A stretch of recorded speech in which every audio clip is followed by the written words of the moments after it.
Kari-kari naman po tayo. So ito po ay matagal ko nang niluto at that time po nagpipirito pa po ako. Ito po ang version ko this video dahil wala po akong ibang ingredients kagaya ng atswete. So after ko pong mapakuluan ang baboy sa water na may asin, pinirito ko po ang talong and then nilaga ko naman po ang sitaw at ang pechay. Then nagisa naman po ako sa olive oil ng sibuyas, bawang at naglagay po ako ng water. After naman po niyan sa cornstarch nag-add po ako ng water at hinalo ko lang po iyon. Then, nag-add po ako ng cubes na classic flavor at curry. At ina-add ko na rin po ang mga peanut butter dito.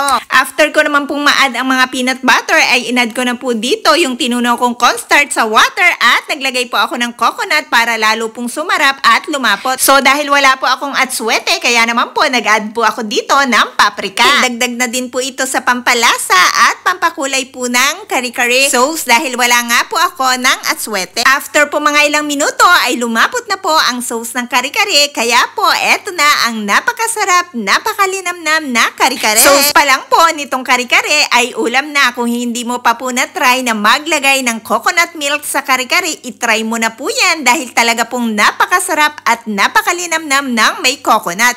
Dahil po ang coconut po, kahit saan po natin ilagay na pagkain ay lalo na po, lumapot na po ang coconut ay talaga pong nagpapasarap sa ating mga pagkain. Kaya po, kung hindi mo pa na-try ang kari-kari with coconut, itry mo na po yan dahil I'm sure po na magugustuhan mo dahil talaga pong napakasarap at napakalinamnam ng ganitong luto ng kari-kari.